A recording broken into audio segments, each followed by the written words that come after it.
Zero Angels is an actual play podcast using the Girl Frame system by Anxious Mimic Games. This show is intended for adult audiences and will cover subject matter that may be disturbing or triggering to some listeners. If you haven't already, consider listening back to our kink and safety conversation in episode 0 to see if our show might be something you enjoy. This episode in particular will feature the following: military violence, physical abuse, forced dissociation. Timestamps for these can be found in the description. Listener discretion is advised. We fade in on an establishing shot of an airport. It's raining heavily. We can see aircraft taking off and landing. These aren't aircraft that would be familiar to a modern audience. They look different. The engines concealed inside sleek delta-winged bodies. As the camera drifts over the airport, drenched in rain, we see a title card appear at the bottom of the screen. January 26, 2235. North American Constituent State, Northwestern Territory. And then a moment later, a second title card appears underneath. Northport Airport, CivCon Area Control.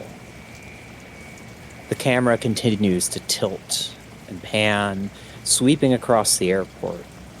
And finally, it focuses in on a window in an airport terminal, and we see a single figure standing there in the window, a woman's silhouette with bright pink hair.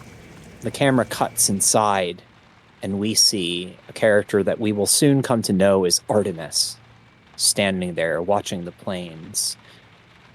Artemis, why don't you describe what you're wearing right now and tell us what's going through your mind? Yeah.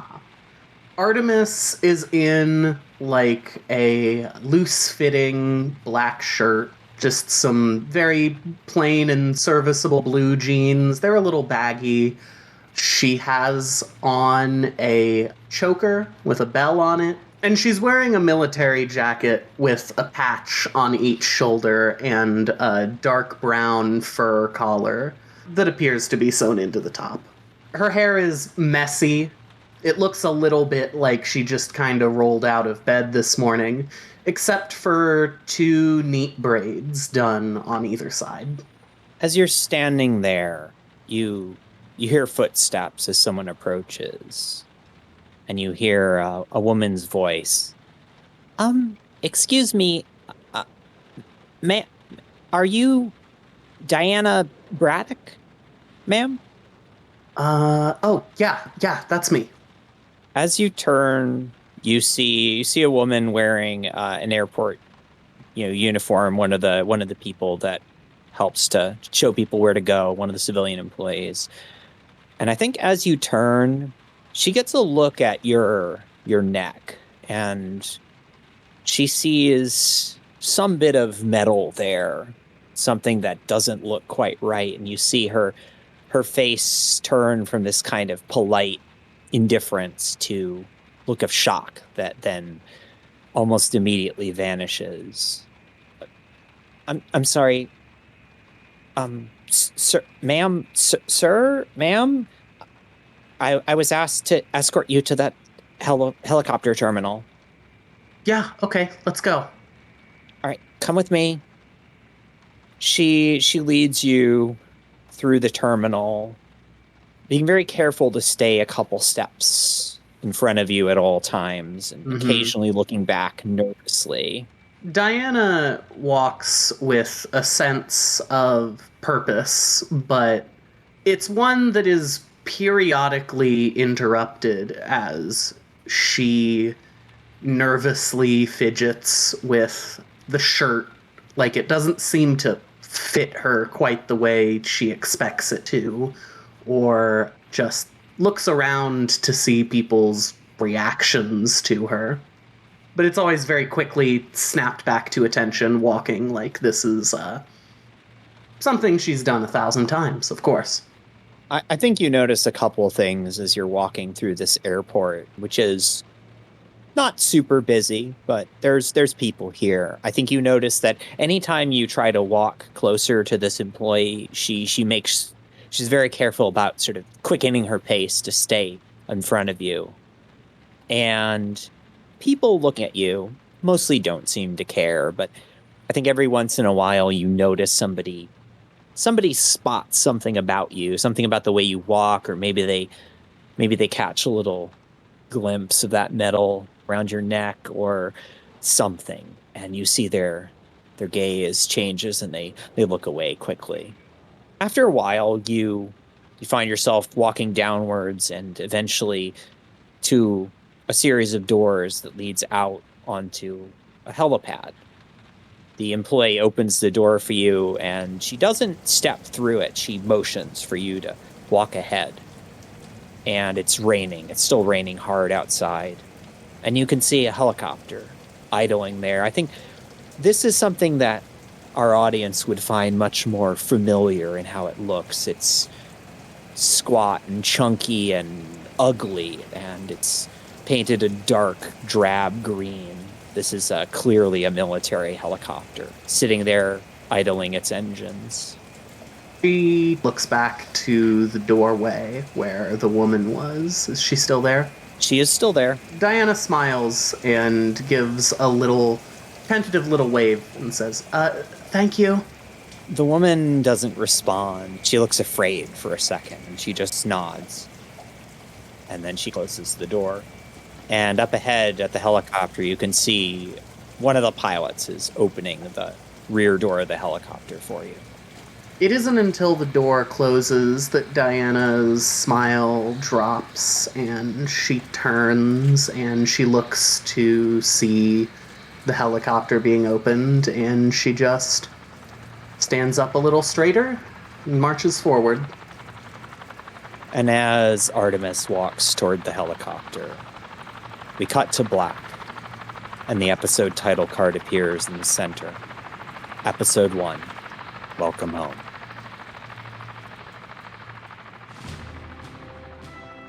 The year is 2235, and humanity is at war. 75 years ago, the Gorgons appeared, and in their awakening, they slaughtered over 6 billion people. But there is still hope. The foundation for human continuity and the massive war machines known as the Vital Frames stand against the Gorgon threat. And inside of each of them are the pilots, brave women who have given up everything to be humanity's salvation. This is the 92nd Pilot Cadre of the Foundation, stationed in the North American Constituent State's Northwestern Territory. Led by their handler, Colonel Mira Voss, they are responsible for the defense of Sector 12 and the complete elimination of the Gorgon threat on Earth. We fade in again to, where are you in the base right now, Cass? Are you in your quarters? Are you out somewhere? This is your downtime. You don't have anything assigned right now. In that case, I'm in my quarters. We fade in on a small single bedroom. There's not a lot of furniture. A lot of it is made out of metal. There's a small bed. There's a desk. There's a dresser. And we see... Chrissy, why don't you describe this person for us and what it's doing right now? This person is sitting on their bed, legs over the side. They're in a loose white tank top and some gray sweats.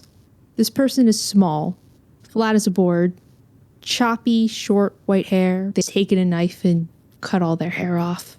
Deep, dark bags under their eyes. I think this person is just sitting there, hands in their lap, not really thinking, not really feeling, just waiting to be told what to do next. As you're sitting there, a few minutes pass, and you hear a hard knock at your door, and you hear a low, gruff woman's voice from the other side. Pilot, get your ass out here. Newbie's coming in. Handler says everyone's got to be there. Yes. I get up and I start getting ready. Make it quick. Be at the hangar in 5. And you can hear the boots clicking as this person just keeps walking down the hallway.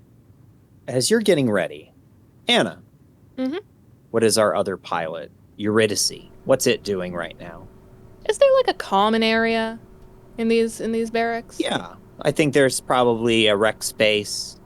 Probably has a old television that doesn't work very well and some kind of gross couches. Yeah. I think she's just sitting in this common area, sort of fiddling with the remote for the TV, sort of flicking the battery compartment open and closed. Mm-hmm. Why don't you describe this person for us? So, Eurydice is a shorter than average but fairly muscular woman. Her hair is shaved on one side, exposing the link to her frame. I want to say that hers is actually placed on the side of her neck. Okay. Hence why she shaves one side of her head. And what is it doing? Sort of absent-mindedly sitting around, kind of bored.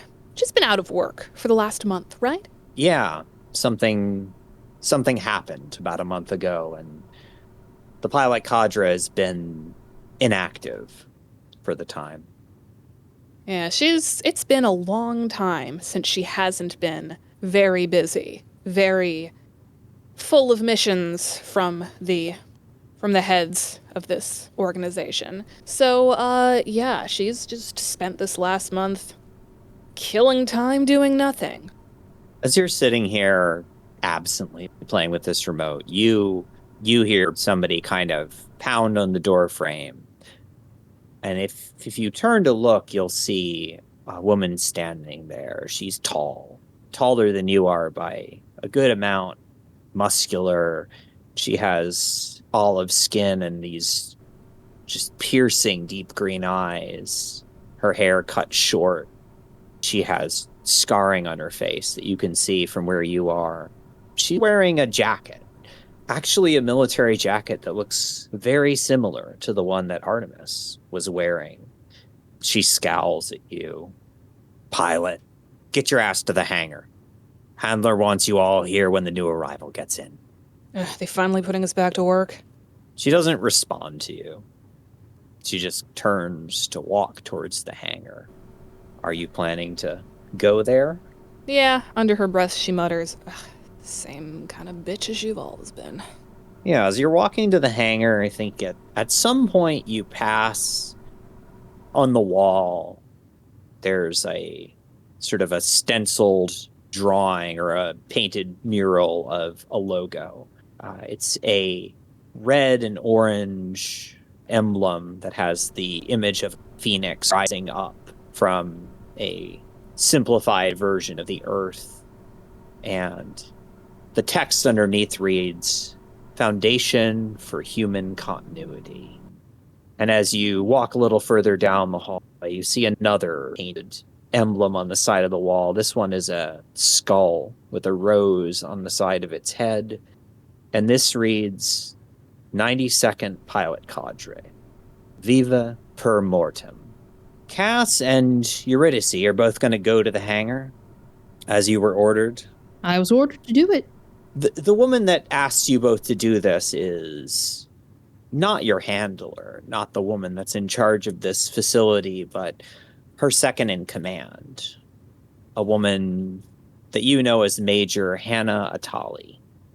So as you get to the hangar, this is a hangar that's secluded to some degree. There's enough of an opening that a helicopter can get in, but it's shielded from the outside world. So you can see the rain outside beating down harder and harder, but inside it's dry, just cold and windy. And you see two people standing there. You see the woman that asked you to come here, Major Atali, and you see another woman standing next to her, a little bit shorter, much more slender, pale, with dark hair.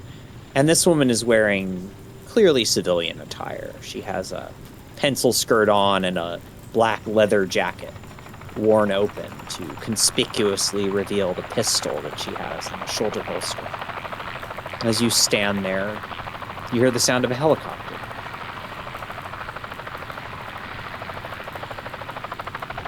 And after a few minutes, you see a military helicopter come in and eventually land and open, and out steps Artemis. Artemis steps out of the helicopter, walking with intent and purpose and perhaps a little bit of pride.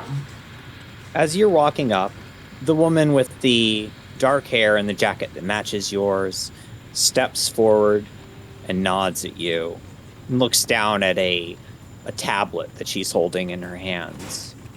Pilot Braddock, right? Yes.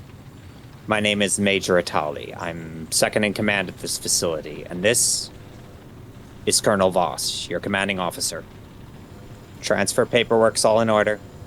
A pleasure to meet you, sirs. And she gives a salute. The Major returns your salute, and you see the Colonel just kind of gives you a curt nod. The Major looks down at her tablet again and nods a couple of times. All right. You've been assigned a room. All your effects have been transferred in already, and dinner starts at 1800. If you have any questions, ask the staff. And she turns around and she walks off. And as she walks off, the woman that had been hanging back, the Colonel Voss, walks up. And she reaches out and she extends a hand for a handshake. She doesn't salute. Pilot Braddock, Artemis. Artemis places her hand in the Colonel's and shakes it. My name is Colonel Mira Voss. I'm the handler at this base. I trust your flight was uneventful. Yes, it was smooth sailing. Excellent. Here, come along. I want to introduce you to the other members of your Pilot Cadre. Here, look alive. She's walking you towards the other two, who are presumably just kind of standing there. Artemis looks like she was about to say something, but quickly snaps back to attention and looks at the other two. At ease, Pilot. No need to stand on ceremony here. Now, Artemis, these are your comrades in arms. Pilots Baker, Eurydice, and Cass. They've taken to calling it. She kind of gives this a smile that has a certain degree of cruelty, I think you notice. No. Why don't you get acquainted? She checks the time. I think right now it's about, we'll say, 4 p.m. So 1600 hours. She looks down at her watch. Artemis, why don't you come by my office in a half hour? There's some other matters I wanted to make sure we took care of before you settled in, and in the meantime, you can get to know your new squad mates. As you wish, Colonel. She nods at you, and then she nods at the other two, and she walks off in the same direction that the Major did. And now Cass, Eurydice, and Artemis, the three of you are not alone in the hangar. There are other civilian personnel, but you notice that the civilian personnel give you all a wide berth. They don't seem to want to really talk to you or be around you. Artemis looks around as the Colonel walks away, furrows her brow for a second, and then her gaze lands on the other two pilots a long distance away from her, and then she quickly closes the distance and says, hi, my name's, sorry, Diana Braddock. Artemis, I guess? And she extends her hand for the two of you to shake. Cass stares at your hand for a long moment and then slowly raises her hand and shakes yours. It's a standard shake. It has completely no personality to it. It's just a what you would expect a generic handshake to feel. Welcome aboard. Eurydice takes your hand, gives it a very firm squeeze, and says, Eurydice, come with me, take a walk. Okay. Is she coming too? And she points to Cass. Yeah, Cass, do you recognize, anything going on around you? I think Cass waits to see what you say. Nah, she can do whatever she wants. Okay. Cass gives you both a little nod and walks away to go back to her quarters. Is she okay? It's a very, very long story. Alright. Yeah, you're Eurydice. I think they told me you were gonna be, showing me how things worked around here. Sounds about right. Listen, I've seen this before. And she looks you up and down and sort of points to your whole everything. This? Why are you a pilot? I didn't have anything else to do. Here I was expecting you to have some crazy story about how you're going to save the world. Well, listen. You look very full of life. If you ever start being not full of life, come to me. This place is meant to chew you up and spit you out, and I've been here 20 years. I've seen a million people chewed up and spit out. Okay. If you need anything, talk to me. Yeah, alright. I'll keep that in mind. Is there anything in particular I need to be on the lookout for? You'll figure it out when you figure it out.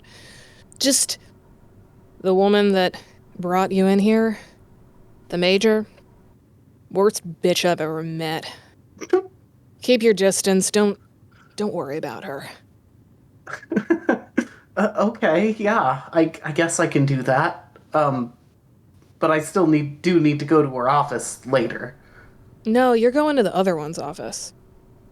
The handler. Oh, yeah. Her? I only just met her, too. Huh. She's new? Brand new. Weird.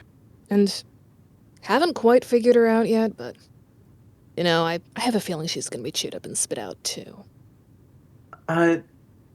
There's a long moment of silence that passes after that. I think the two of them are walking through a corridor. Is there somewhere in particular that you're leading her to? Nah, I just wanted to take her away from Cass. Fair enough. There's just a long moment of silence and echoing footsteps then.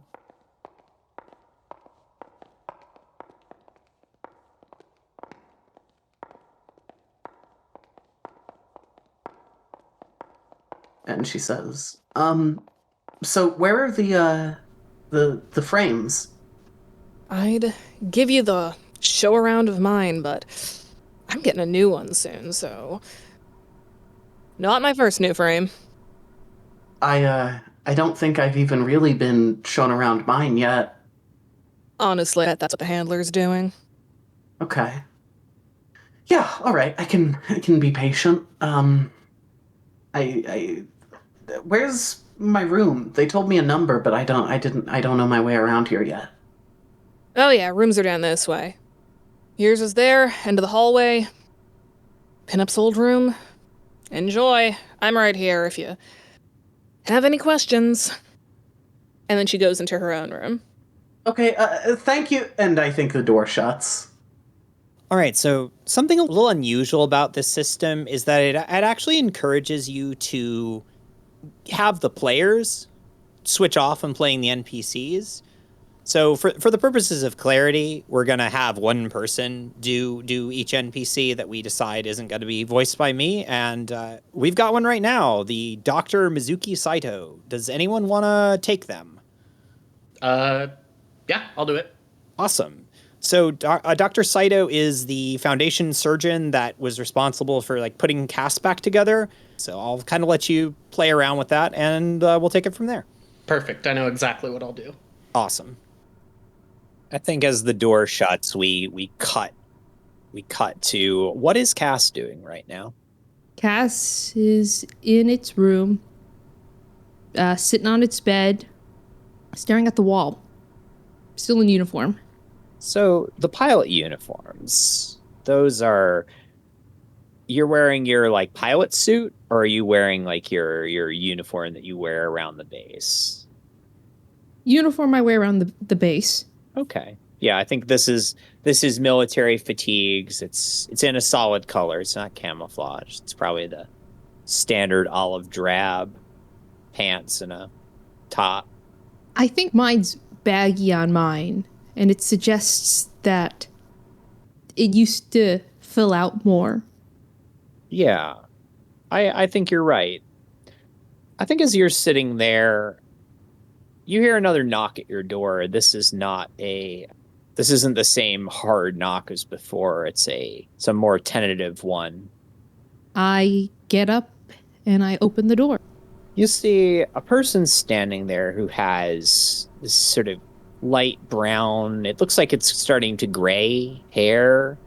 They're wearing a doctor's outfit. They have a pink shirt with a lab coat over it and a pair of glasses. They have a sort of intense expression. You know this person. This is Dr. Mizuki Saito. He's a Foundation surgeon. All right. Hello, Cass. How are we doing today? Cass shrugs and lets you in. Everything going accordingly? No issues with the new girl? Cass shrugs again. Good to hear it. Good to hear it. They write a little bit on a notepad that they've brought in with them. And how are you acclimating to the adjustments to your body? Any pain? At this, Cass pauses a bit longer before shrugging again. Good. More notes. Kneel. Cass immediately kneels. They walk over and they push Cass's head downwards from behind, and they brush its hair up from over the back of its neck, and they tap at the machinery back there. Excellent. It looks like the link has reinstalled perfectly, and they trace their middle finger along the line between your skin and the machinery. Good. And then they let go of its head and step back and write some more things down. And do you have any complaints for the Foundation? Cass is still kneeling because you haven't told it that it could stand up yet. No. Excellent. Congratulations at passing the test. You may stand. Cass stands. Cass, I'd like you to mark the programmed identity and take 2 heat. Hey. Done. They look up from their notebook and say, "All right, Cass. Shirt off, arms out." Cass does as it is told. They trace their fingers along your shoulders, examining scars and the integration of more machinery. This seems to be healing up nicely. And then they look to your chest, which has been bandaged up from a recent double mastectomy. And they don't touch, but they do kneel down and examine quite closely. This seems to be behind schedule on healing. I will place here that we need to run some checks to ensure that your natural healing abilities have not been harmed by anything we've done.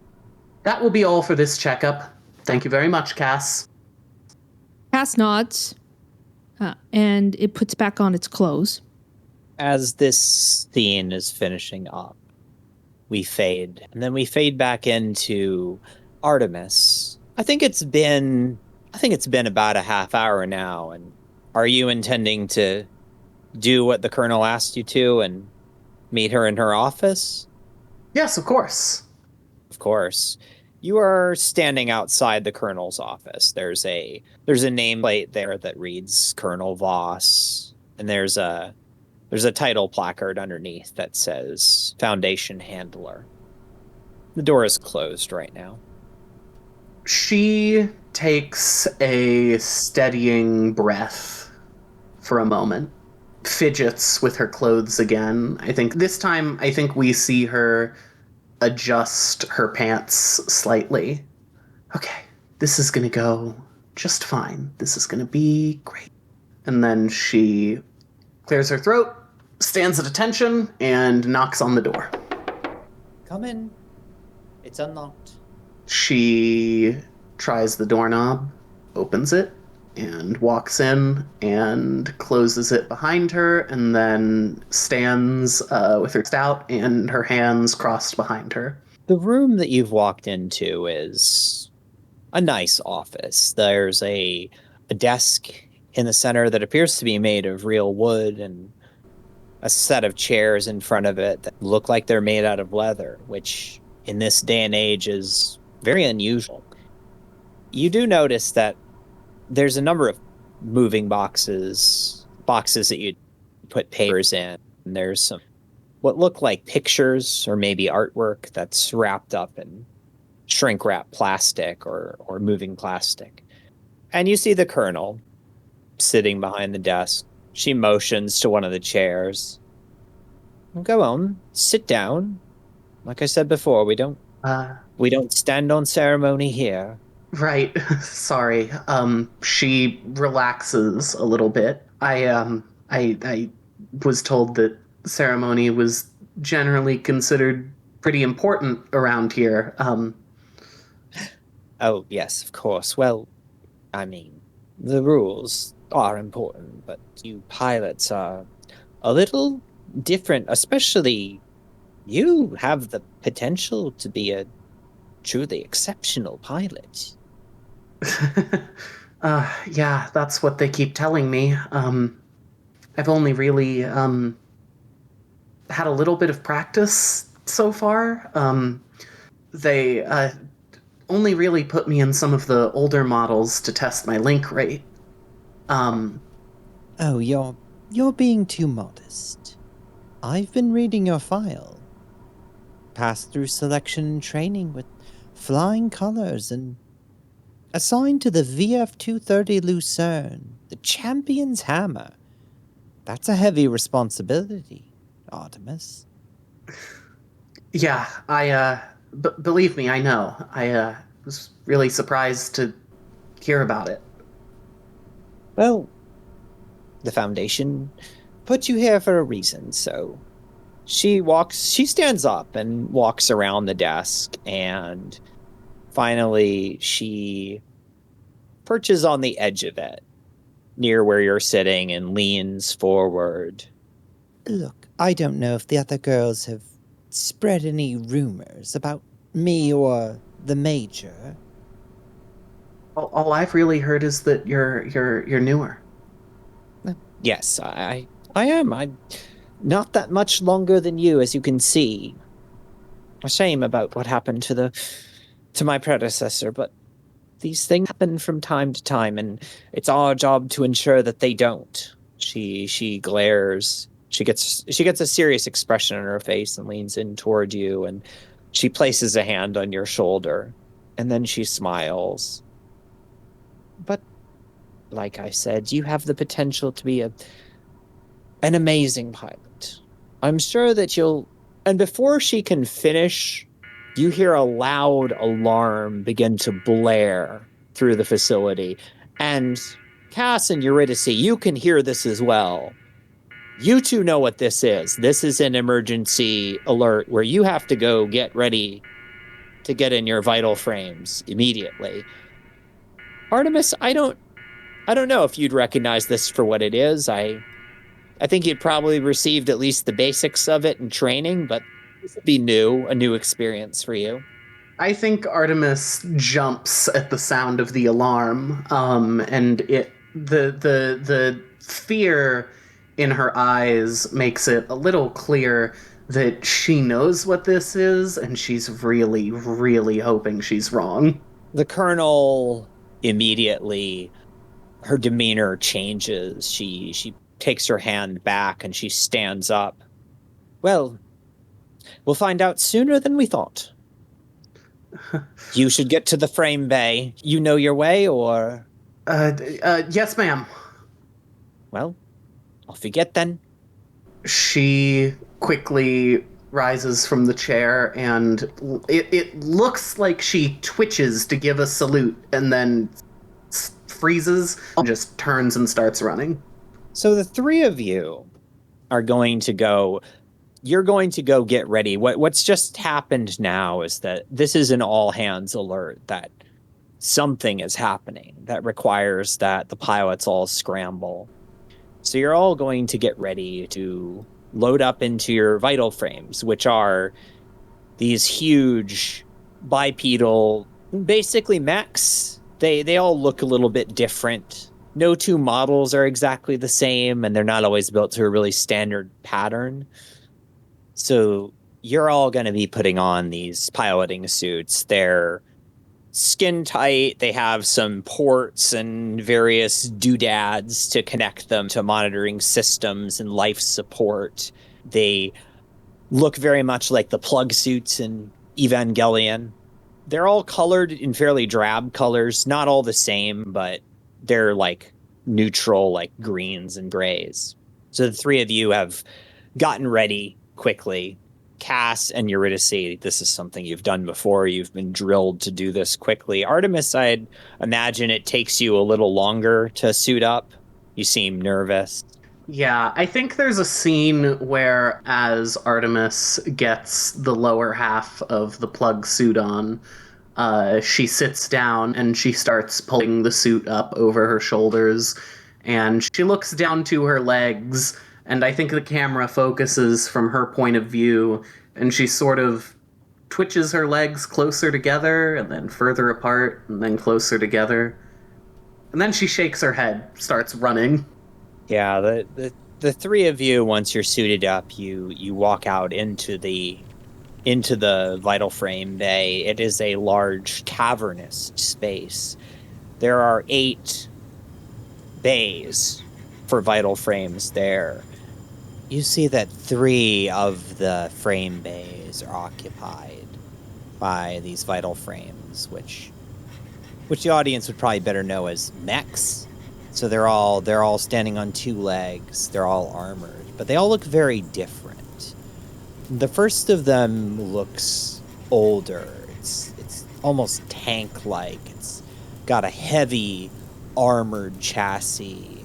It's got a pair of large rotary cannons on its shoulders. The next one towers over the other 2. It's got this bright, almost gleaming white armor plating.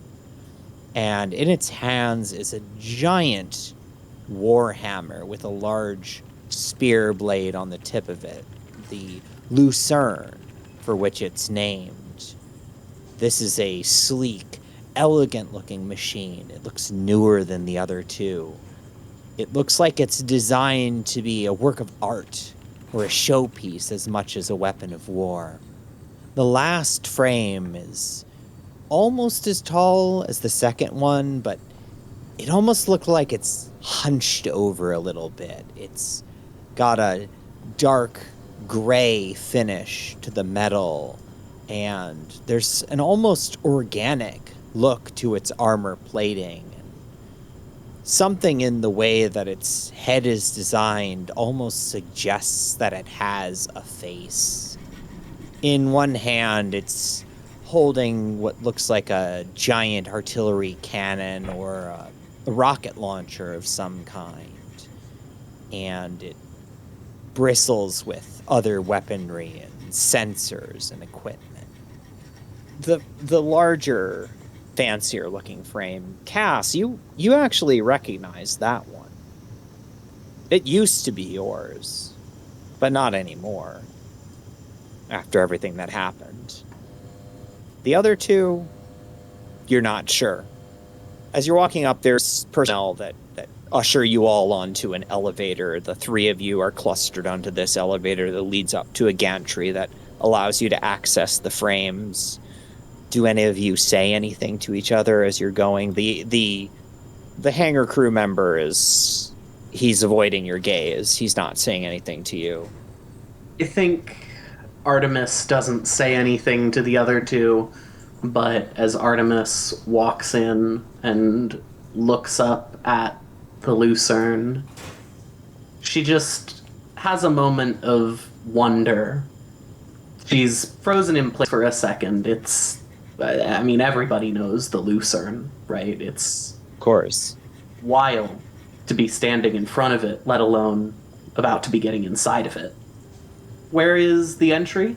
I think there's an insert like cockpit. So all of the cockpits are kind of like off to one side, suspended from a hoisting device, and you would get into the cockpit, and then you'd be sealed inside, and then put inside of an entry plug in the frame itself. Yeah. I think she's standing stock still for a moment, looking at it, and I think anyone has to break her out of it. Yeah, once you get up to the gantry, I think there's more crew members, and each of you has a hangar crew member to you and start to lead you over to your frame. How do you all react to that? You've got a person who's kind of coming to hassle you along. I'm curious how each of you acts as this is happening. I think... So Eurydice just goes along with... Because she knows she's getting a new frame. She's gotten new frames before. She's been through this. Of course. But when she sees somebody direct Artemis towards the Lucerne, her eyes go wide. She wasn't expecting the new girl to be given that.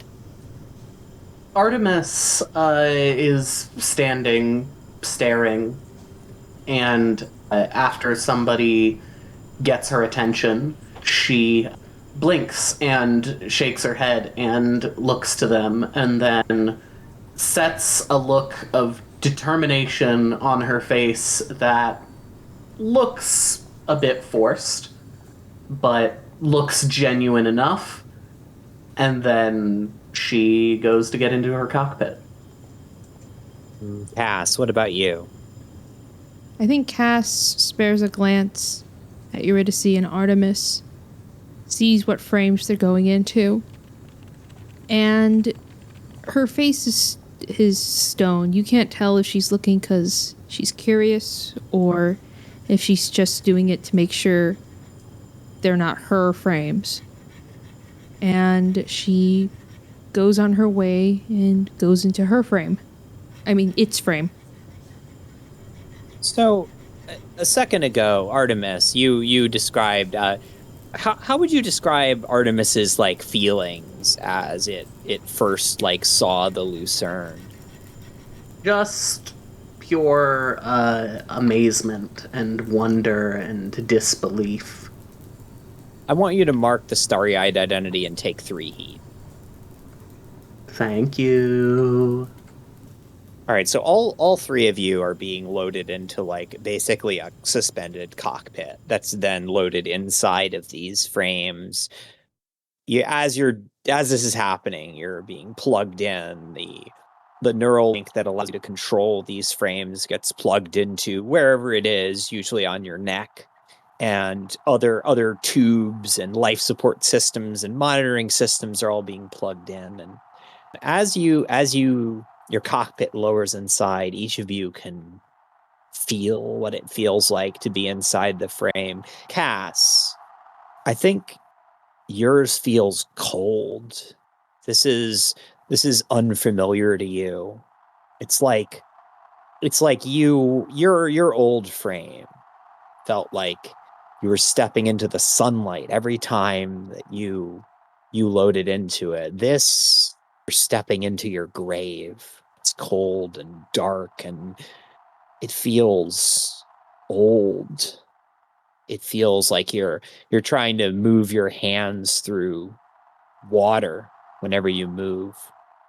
Artemis, you've only done this in a trainer frame before. This is such a different experience. It's transcendent. It feels like you're coming alive.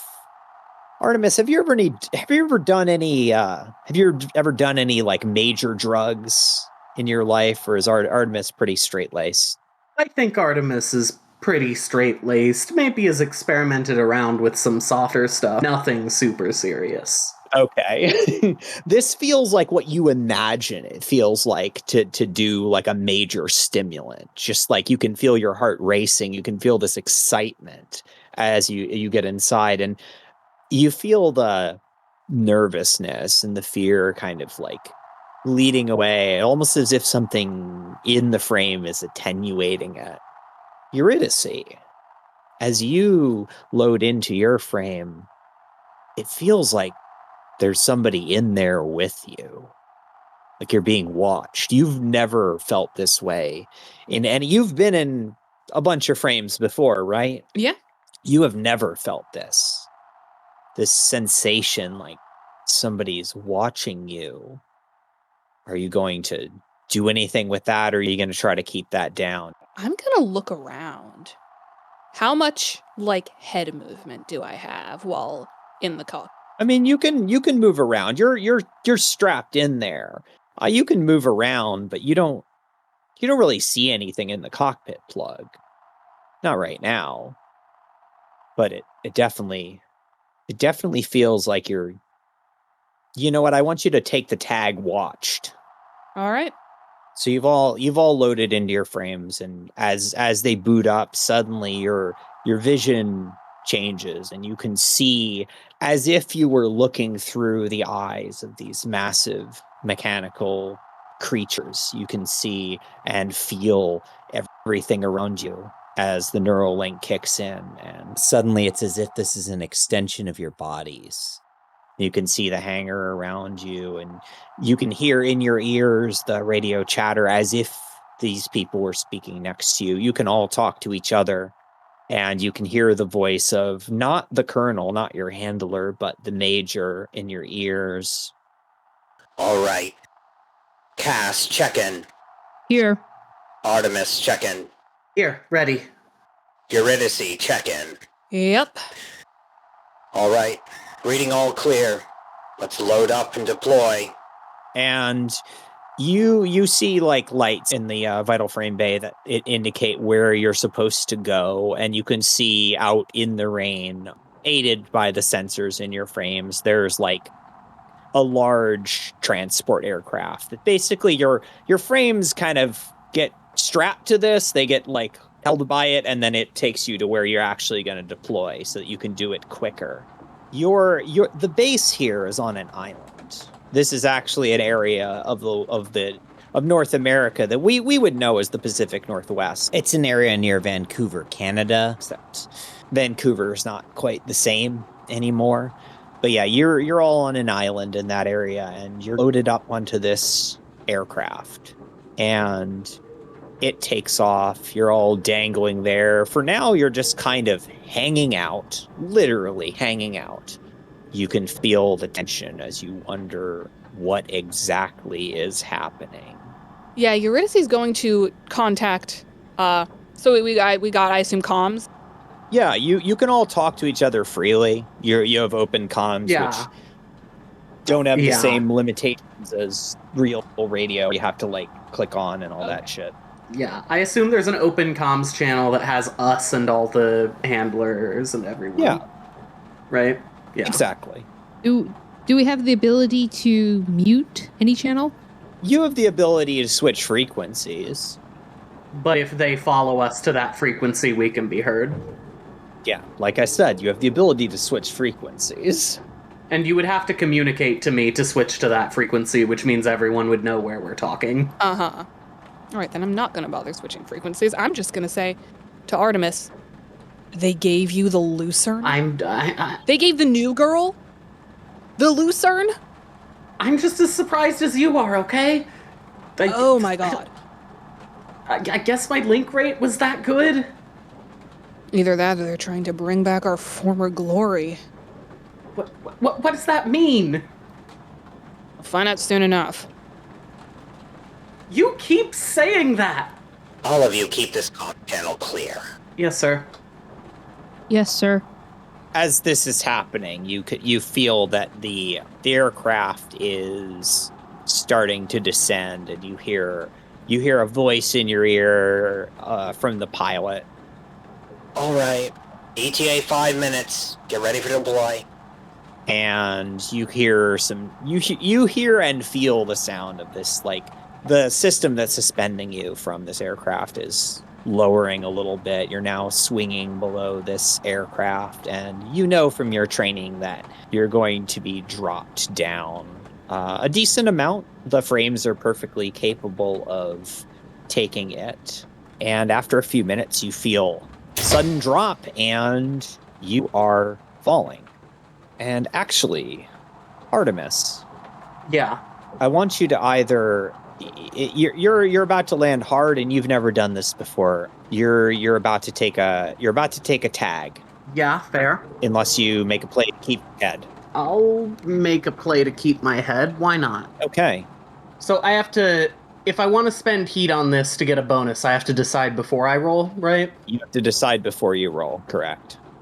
I forgot about that, and I rolled low, so I got a 7.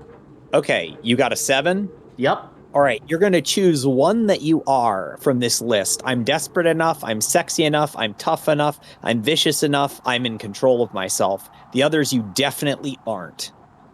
Okay. I think I'm desperate enough.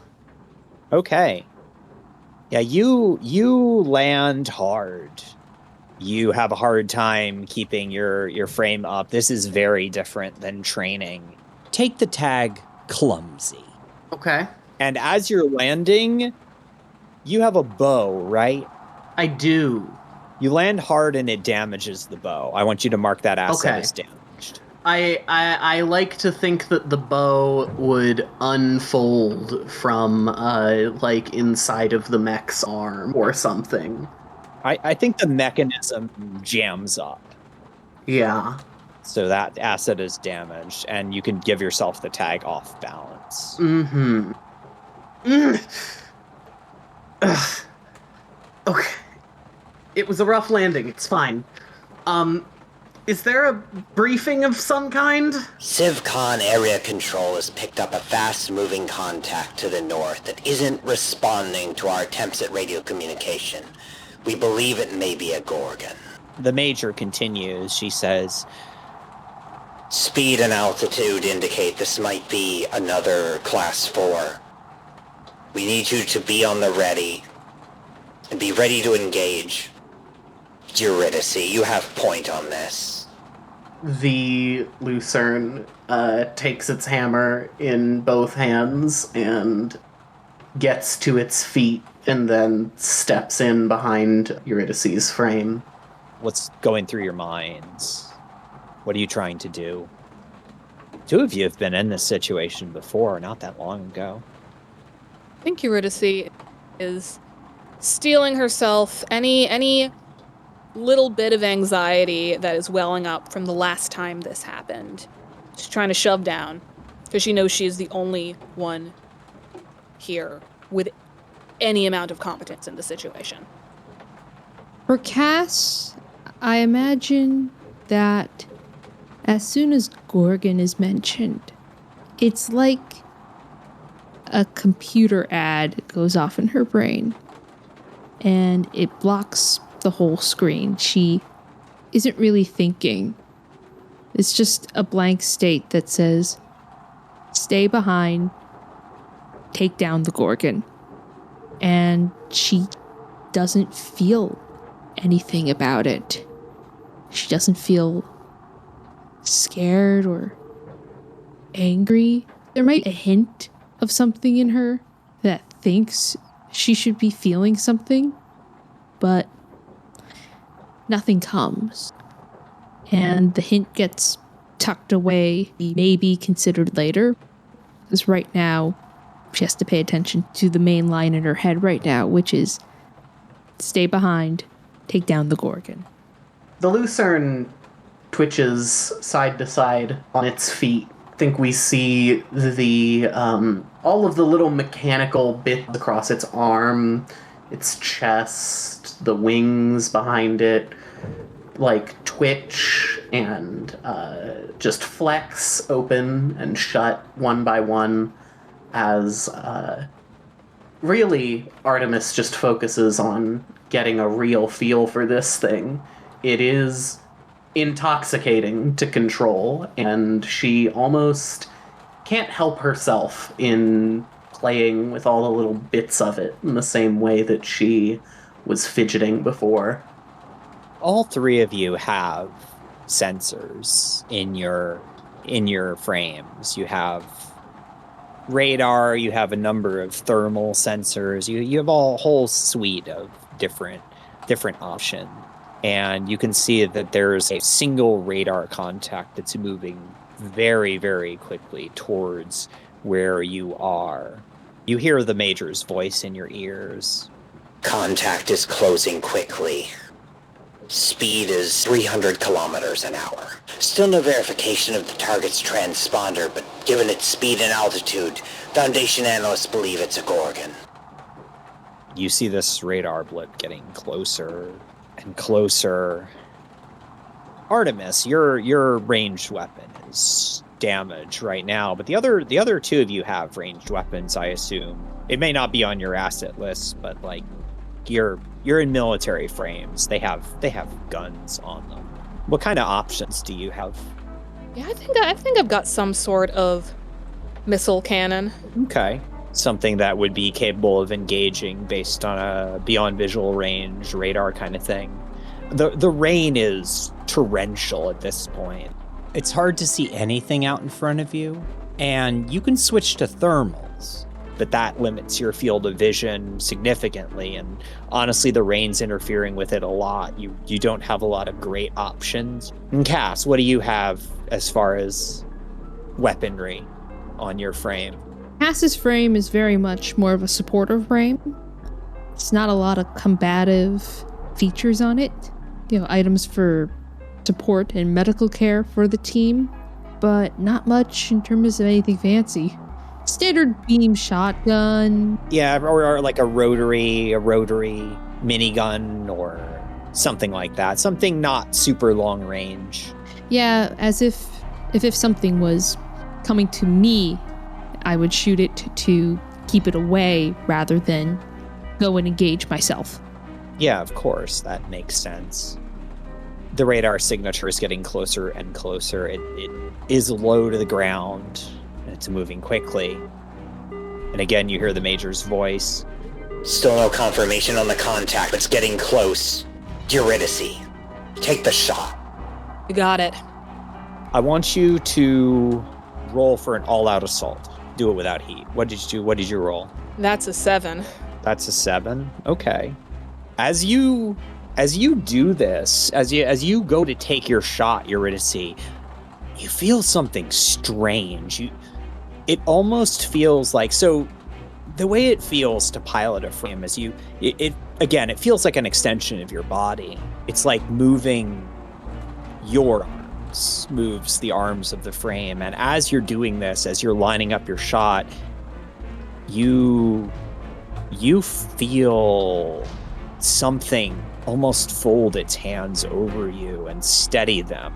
And I'm going to mark your watched tag, and you're going to take +1 to that roll. Okay, so that gives me an 8.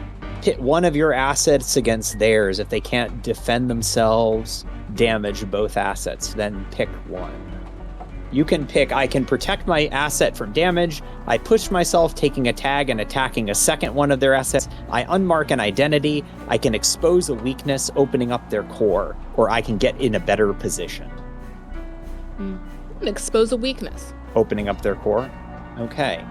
So you're lining up this shot. You're firing with, you said you have like some kind of like a rocket launcher basically, right? Yeah. You fire, and you see this missile streaking off into the distance. You can see the missile's signature on the radar as it heads towards this unknown contact. The two get closer and closer and closer, and then They merge together. There's a moment of silence, and all you can hear is the rain drumming down on top of your frame.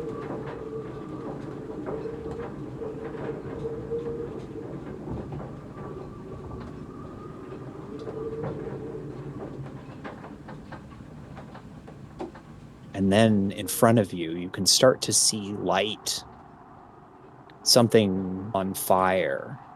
And you hear a new voice on the radio channel that you don't recognize. We're making an emergency call on all frequencies. We're going down. Mayday, mayday, mayday. We are going down. Repeat, uncontrolled descent. And then the radio cuts out. The voice is silent. And you see the radar signature veer off to the side, and you can see something burning, and then it disappears into the rain and the fog. By the way, all three of you have the ability to use your sensors. There's a play for that. You can check sensors if you want to try to learn more. Yeah, I think Artemis will absolutely be checking her sensors. All right. I'll spend 2 heat on this one. Okay. That's a 9. Okay. Your handler will answer any 2 questions you ask, and for these purposes, your handler is going to be the major, since she's the one in communication with you. Was that the Gorgon? Hold one. You get the sense that the major isn't on the line right now. She's muted her communication with you, and there's a long moment as you're waiting for a response. And as you're waiting, you see the radar signature disappear. It's no longer on the scope. And finally, you hear the major's voice again. The hell is wrong with you, pilot? That was a civilian airliner you just shot down. You told me... Return to base immediately. Artemis, you still have another question you can ask. Wait, but if that, then where's the Gorgon? There was no Gorgon, pilot. Return to base immediately. And again, there's that sense of silence. And what are the three of you going to do? I guess I'm gonna return to base. You're just gonna go along and return to base. I see no reason not to. Task was commanded to go to base. It's gonna go to base. Eurydice, you gonna return to base as well as ordered? Yeah. All while muttering, I swear to fucking God, if this fucking bites me in the ass. Eurydice, I want you to take the murderer tag. Oh boy.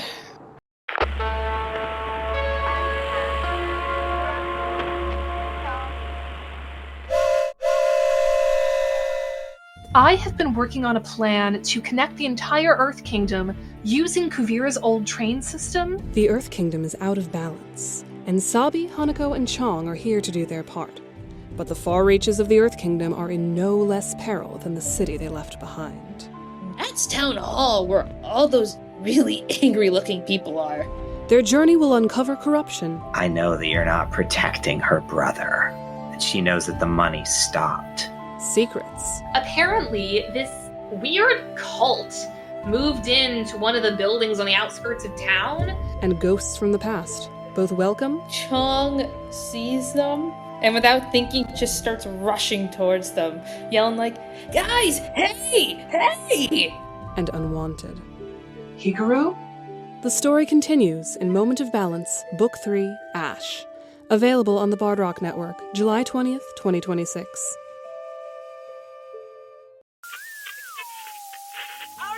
Planning to just sit around the house all summer with nothing to do? Do you want to do something exciting that's worth bragging to all your friends about on the first day of school?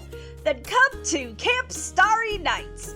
We're a sleepaway camp here on the shores of scenic Candlewood Lake. You'll enjoy exciting summer activities such as orienteering.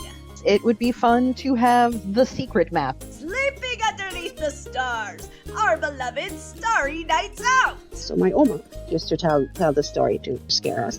It's about the Patsenvorm. And even strutting your stuff for all your new friends in our popular Starfinder talent show. Hey, Lily, you don't think that the counselors would let me shoot an apple off your head, do you? We're celebrating the camp's 60th anniversary this year, so it will be extra exciting. Oh my stars! Listen to Starry Nights, a new magical girl-themed summer camp TTRPG adventure. Available now everywhere you listen to your favorite podcasts.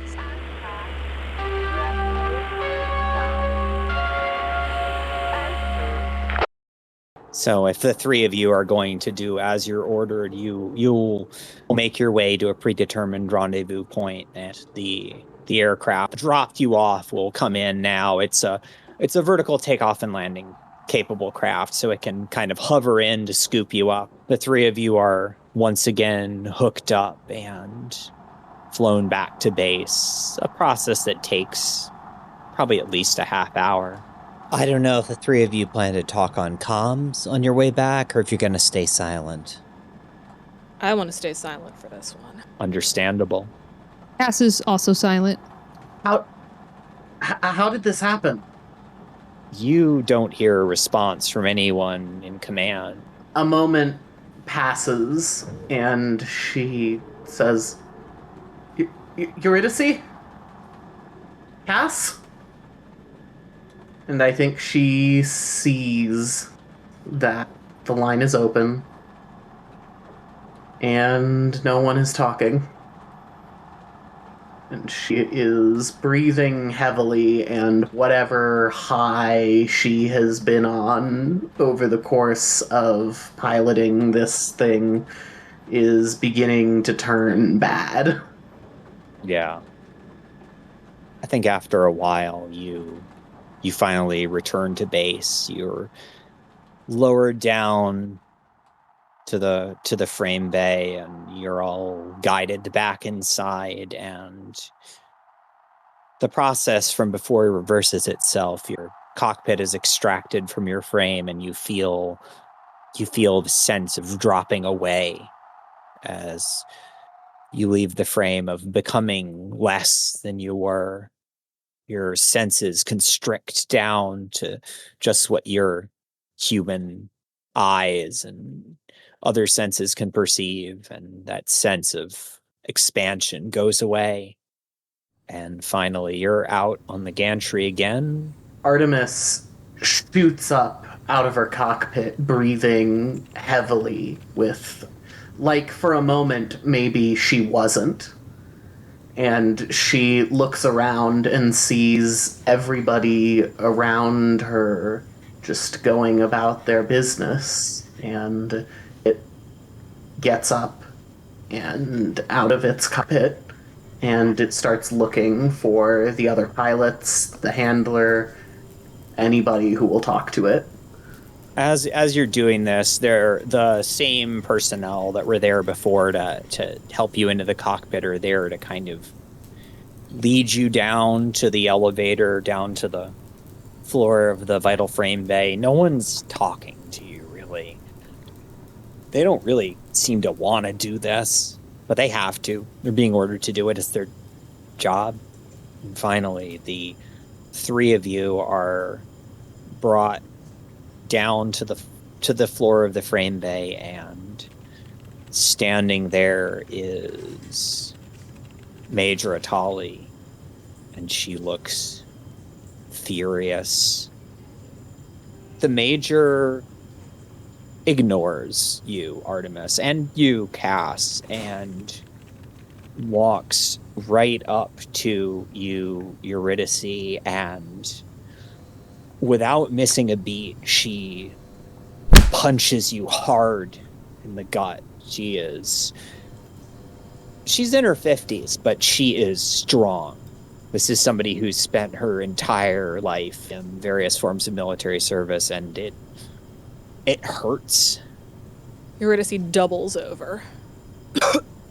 The hell were you thinking out there, Pilot? I was following your fucking orders. You were following my orders. She hits you again in the stomach in the same spot. You were following my orders. You didn't think to even once verify your target? Pilot, how long have you been doing this for? Longer than you. I wouldn't put money on that. At that, she hauls you to your feet. I need you to understand something.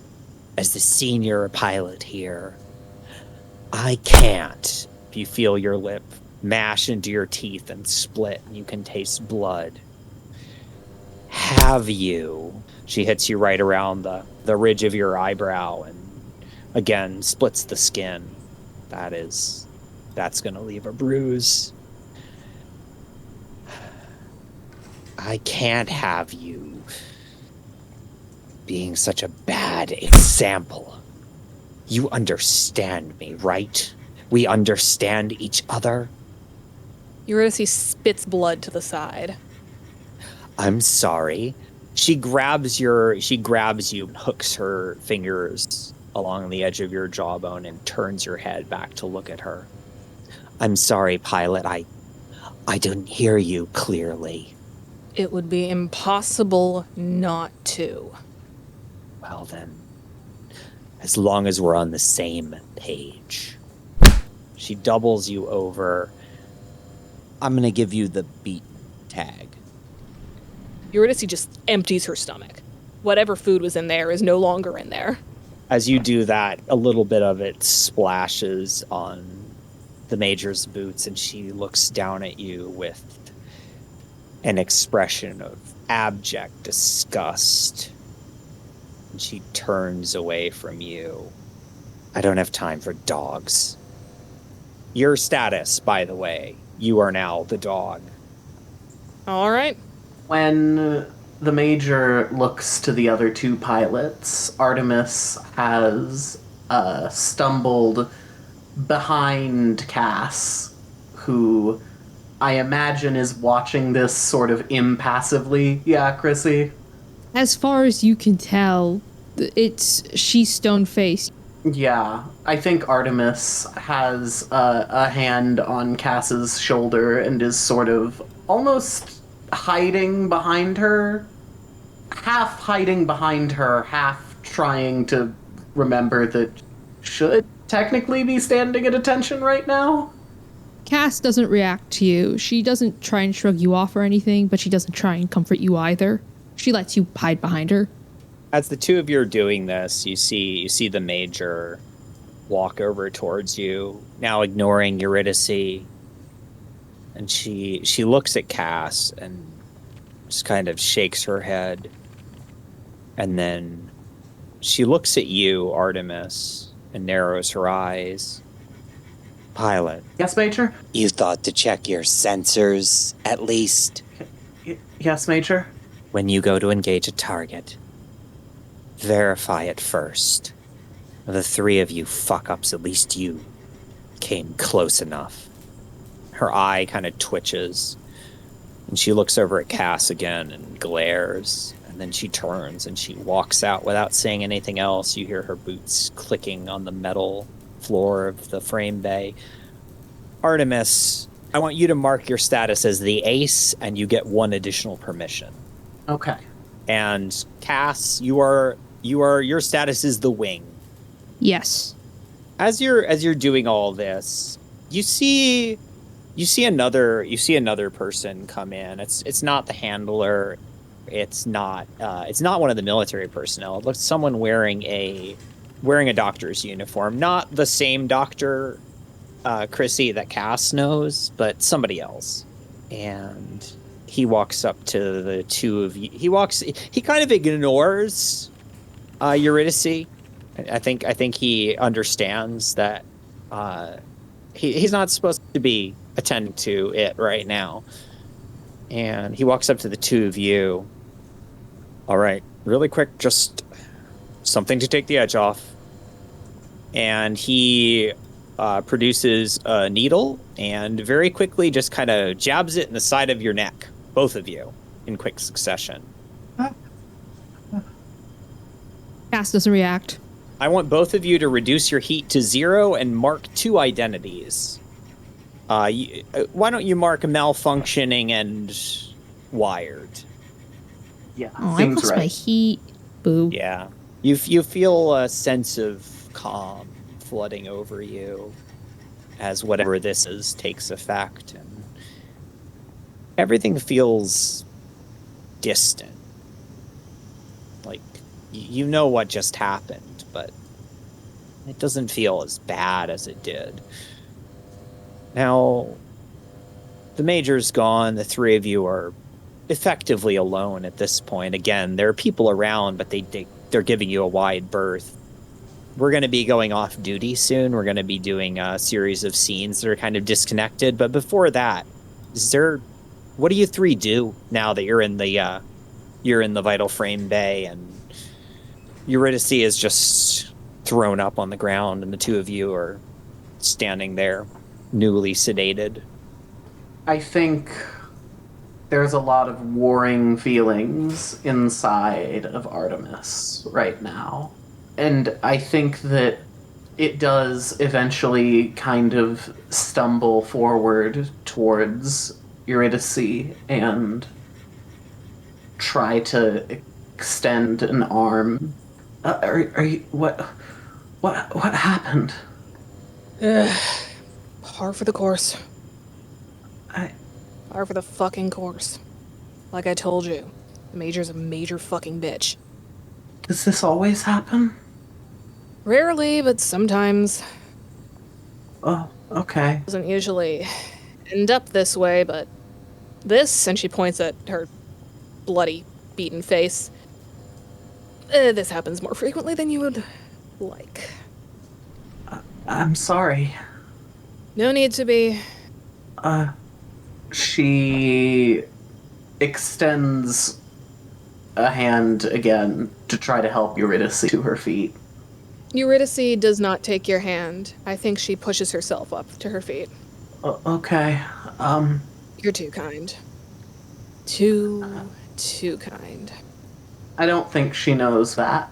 I think she's a little dumbfounded, and by the time that her sedated brain catches up to her, you've already probably walked off.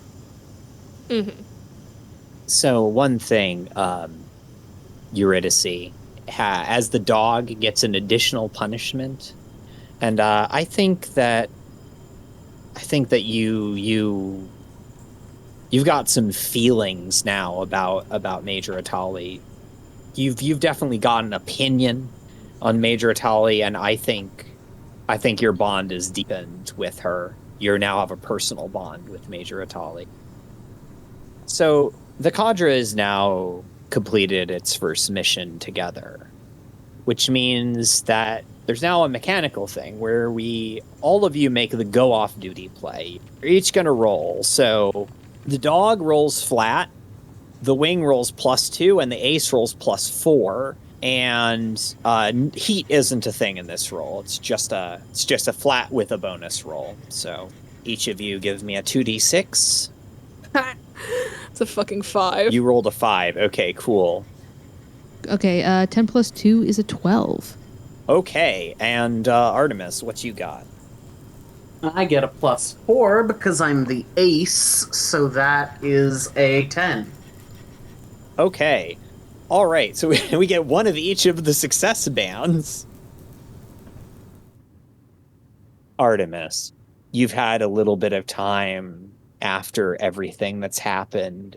You haven't really received much more in the way of a debrief. There was probably something very cursory, but honestly, it's kind of none of any of your business at this point, what's happening. And I think you've had some time to stew on this, and now you've decided to go get something to eat, right? Yeah. Okay, so yeah, you're in the mess hall, and tell us what's happening. What are you doing right now? Artemis is just really thinking, lost deep in thought as it starts to move along the line. What's the food situation like here? It's cafeteria food. It's served in a buffet line style, stuff under warming trays.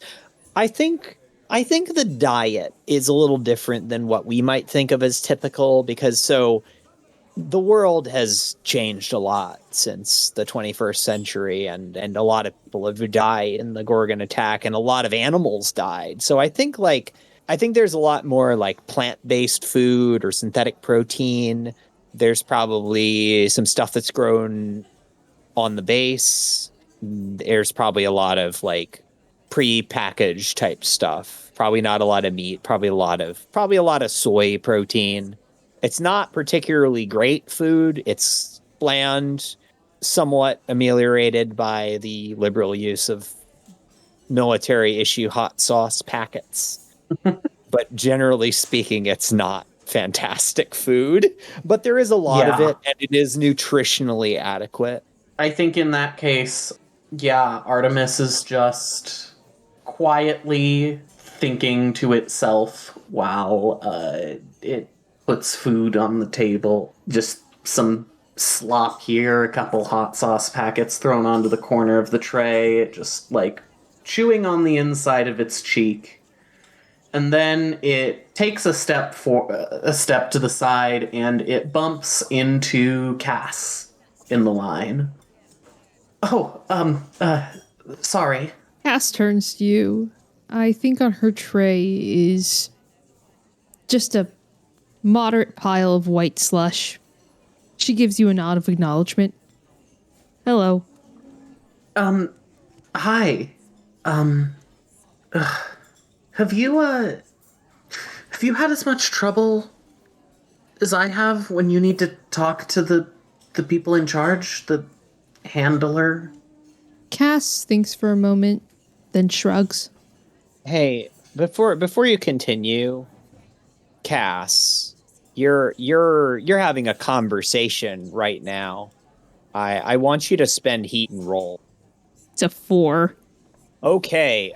You are bad at being a person. You may pick 2 from the list of human word, normal sentence structure, fluid body language, correct facial expressions, polite eye contact, or deception. You may pick 2 of those that you can do, all others you can't, or abandon the conversation immediately. I'm going to go with polite eye contact and human word. Come on, let's sit down. I really haven't gotten to talk to you yet. Yeah. Right. And she goes and puts her tray at a table. What? No, you want? I don't know. Okay, yeah, maybe we should have checked our sensors before firing a missile, right? But how does the Foundation mix up a commercial airliner with a Gorgon? I don't know. Though, happens.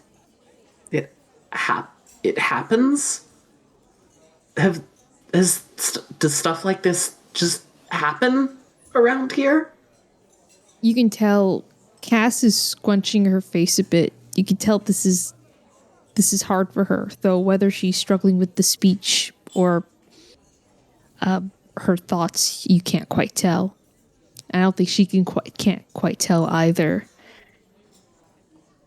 Maybe their time before now different you. I think she was about to say something, and then you said that last part, and her breath catches. And Cass, you see some emotions cross Artemis's face at the mention that she used to be different. But it's not all clear to you. Yeah, I guess so. Maybe. Good. You did. I keep hearing that. I don't know. I don't feel like I really did much. Cass shrugs. Happens. Yeah. More. Huh? There will be. You. Okay. Yeah, I guess I can figure that out. Safe. Try. Okay. I'll do my best. Hey, you too, okay? Cass nods, and she takes a spoonful of her food. Sauce. Oh, yeah, here. And she passes Cass a hot sauce packet. Cass. I think Cass will let her hand linger for a moment in yours as she takes the hot sauce packet. And then she'll take it and she'll... Artemis holds her hand out just a little longer after Cass's retreats, and she pulls it back quickly, and I think that she's fighting just a little bit of a blush. Cass doesn't notice. It's too busy putting the sauce on its food. I think that's where the scene fades to black. And then we quick cut into a very different scene with Cass, where it is standing in the handler's office. And handler Colonel Voss is standing there next to the surgeon, Dr. Saito. And they're, I think in the process, is just kind of like looking Cass over. You said that it's performing within acceptable parameters. Dr. Saito nods and says, why yes, it seems that everything is within parameters for the moment. In fact, it's going shockingly well. The handler closes her eyes and shakes her head, and she walks towards Cass and opens her eyes and looks at it closely. You're like a broken wind-up toy at this point, aren't you? She reaches out and kind of like taps the side of your head. Do you even know why you're here anymore? Can I roll to see if I can make a conversation? Roll bad at being a person. 5. Good grief. Yeah, pick 2 or abandon the conversation immediately. Oh, man. And consider who you're talking to when you choose your option. I think human words in normal sentence structure. Cass looks up at the ceiling and it goes, I'm here for my briefing. I meant more in a kind of big picture way. I'm sorry. She turns to Dr. Saito. Do you ever check its cognitive functioning, or are you more focused on the can it eat shit and piss without problems kind of situation? Well, we've got a team on all of these categories and more. Of course. The cognitive function is suitable enough for the jobs that we've programmed it for, you understand? Of course. It can pilot a frame just fine, even if it's a bit twitchy at conversation. Right. Don't think I'd want to stick it in one of those newer frames, but in that old piece of junk, sure. I'm certain that by the time we manage to work out all of the kinks, it'll be more than suitable. Possibly even to replace some of the other girls. Well, she looks at Cass closely. Pilot, you're if you still remember any of your Foundation regulations, you know that we need a minimum of 3 pilots to maintain an active pilot cadre, and that unfortunately means that you need to get out there and have another go at it. Well, look at it this way. She leans in towards you, Cass, and she kind of grabs your upper arm and pulls you in and moves closer to your ear when she speaks. At least you weren't the one that pulled the trigger. And she kind of pushes off of you and then walks back towards the desk. Well, that's it. You're dismissed, pilot. You can go on your way.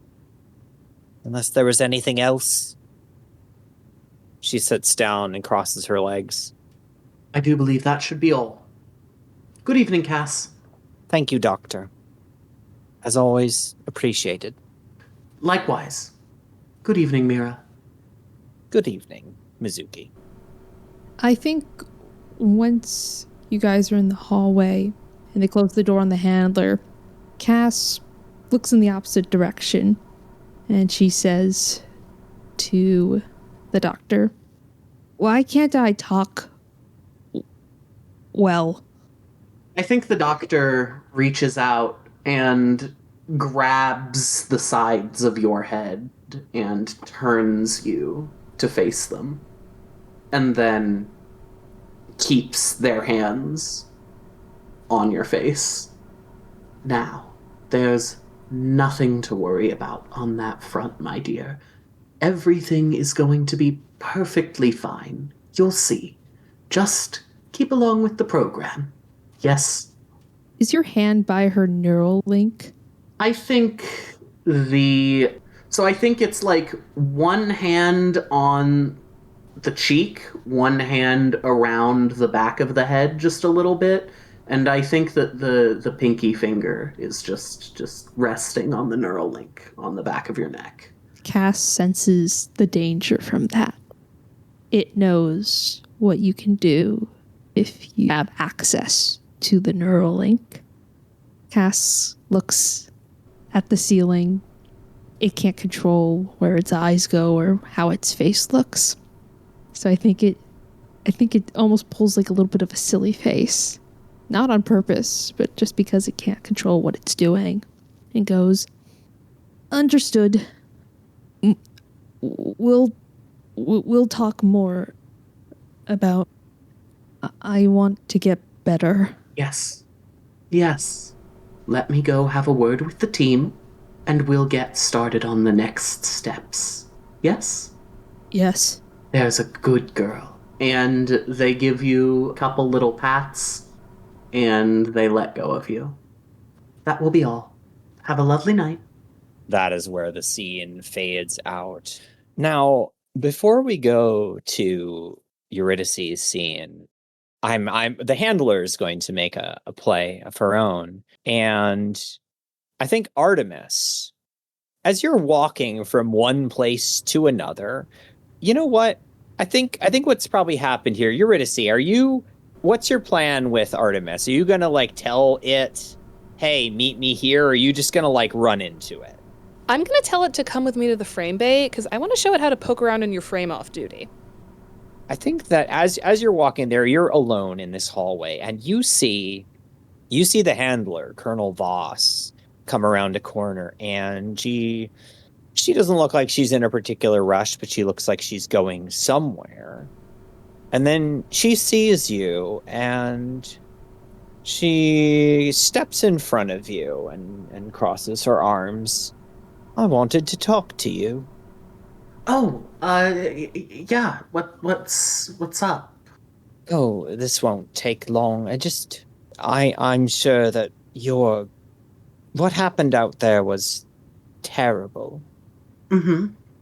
You see, I was in military intelligence, and I spent some time in the Eurasian Constituent State with the 143rd Orbital Intercept, and they used to have a saying that life of a pilot was 99% utter boredom and 1% pants-shitting terror. So I understand that this is all new and quite frightening to you. But I want you to understand that this doesn't tarnish my view of you as a potentially great pilot. She's been, as this conversation has progressed, kind of progressively leaning in towards you and kind of like moving her body so that you're more up against the wall in a way where I don't even know that you've noticed that it's happening. Certainly not. She's sort of rotated her body to continue to face the handler. She's still got the body language, the hands behind her back, the chest out, even though she's learned not to speak with such formality. I appreciate that. I had been hoping to talk to you. I had a couple of questions. She looks down at her watch and she smiles at you. Well, I am extremely busy, but if it's nothing too private, one question. I think I have time for that. What happened with the Foundation's sensors? Why would a regular aircraft be misdetected as a Gorgon? The aircraft was experiencing major engine malfunction. It was flying far lower and faster than it should have been. It was, in fact, already about to crash into the mountains. Now, what happened was horrible, but you need to understand that we do everything we can to ensure that we protect as many people as we can. Sometimes things happen that are out of our control, and we need to be diligent and make sure that we control for everything that we possibly can. This was not your failure, it was Eurydice's. It should have known better with its experience. And while this is horrible, I want you to try to take something from it, because next time you'll be able to protect far more people. There will be a Gorgon. There's always another Gorgon. Yes, ma'am. Sir? Ma'am? According to military regulations, either is acceptable for a female officer, but ma'am is fine. I've always liked the sound of it better. As she's saying this, she like reaches up and kind of like brushes a stray bit of hair away from your face and smiles at you. If that's what you'd prefer, ma'am. Thank you. Now, I'm quite busy, and I'm sure you are as well, so... But before you go, I want to emphasize you're living up to your potential, and I want you to continue to do that. I think you could be a truly great pilot, and I want you to continue to hone that. Continue to push through, even when things are hard, even when it seems unbearable. Can you do that? Yes. Yes, ma'am. Very good. She steps back, finally, out of your personal space, and she salutes you briefly. I think it's not until she steps back that Artemis realizes exactly how close she was and what was happening. And as Artemis fumbles going for the salute in time, she has, again, just the barest hint of a blush on her face. And yeah, that, I think the handler walks off, and you presumably continue on your way to meet up with Eurydice. Yeah, absolutely. Our next scene, we fade in to the Vital Frame Bay, and Eurydice, you're up on the gantry by where the cockpit stuff is. Yeah. So, I think the thing about the vital frames is, like, the cockpit itself is pretty small. It's like it's a little, basically a box to put the pilots in, and it links them up to all of the systems. But there's a couple things you can do to poke around. You can enter the cockpit in a diagnostic mode, which limits the neural feedback from the frame, but allows you to kind of like poke around at the systems a little. And you can also like physically inspect the frame.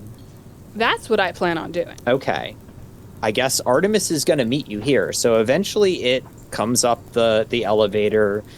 Again, the two of you you're never fully alone in the hangar. There's always people around, but like nobody that cares about the two of you being here. Like the pilots are allowed to inspect their frames unless they've been restricted, which neither of you has. So you're both allowed to be here. Hi, Eurydice. Hey, come here. Yeah. Oh, okay. I noticed you were a little shaky on your feet when you landed. Yeah, I've never pulled a maneuver like that before. Yeah. Come here, I want to show you something. Okay. And I lead Artemis over to the frames, and I give mine a little slap on the side like one would a used car. So these things are kind of like living creatures. They're like guys. I'm so... They're legally designated with she, her pronouns, actually. But the best way to really get your feel of your frame is to just fuck around with it off duty. Okay. So, wait, hang on. They're like alive? More or less. They're, well, they say it's like a magical connection between machine and flesh. They have some sort of big long spiel they give about it, but who knows how much of it is really true. But they feel real, you know? Have you ever had like a computer that felt like it had a personality, or a car that felt like it had a personality? It's like that. Yeah, I guess so. I did feel something when we were piloting the other day. Yeah. You get it. You get it. I've never had one that felt like this one, though. What? Like what? There was someone watching me. I'm gonna go poke around. Oh, okay. I want to see what's up with this one. I want you to come with me. I want you to see, like, how I'm gonna feel around here, so you can do it with your own. Though, I mean, you got the Lucerne. Yeah, it's still crazy to me. Crazy to me that it survived. Survived what? I don't want to get in it. It used to belong to Cass, but big disaster happened. Really? Yada yada, etc., etc. It tracks that they would keep it in pristine condition, no matter what. Huh. But... So, actually, I have a play that triggers here, I think. So, you are someone who has heard of my frame's legacy. So, you need to pick one off of the following list. You've met my predecessor, and I can ask you a question about her, and you'll give me a tag comparing the two of us. This one won't apply, or maybe it could. They saw you once on a previous mission and have strong opinions on you. I gain a bond with you. Or they're keeping things close to their chest for now, but something is definitely up. Ask your handler what expression flashes on their face when they see you. So I get to choose? You get to choose. You know what? I'll do the I knew your predecessor one. Okay. Wait. Okay, so Cass is, if Cass was the pilot of the frame before me, they, like, publicize this frame. Like, I know the pilots, and I don't recognize... Is Cass Blondie? Eurydice takes a deep breath. Some really, really rough things happen in this job. Oh, God. You know, I see the same kind of starry look in your eyes that I used to see in hers. Okay, so what tag are you giving me? I already have starry-eyed as an identity. What about patriotic? I like that. You do have those patches on your jacket. Yeah.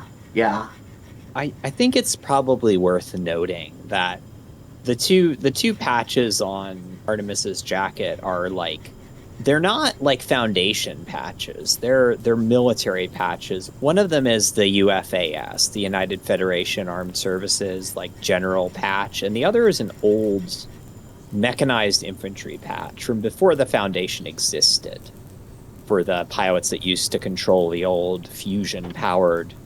They weren't called frames back then. Mm-hmm. So yeah, you're basically wearing a piece of like military history at this point. Yeah.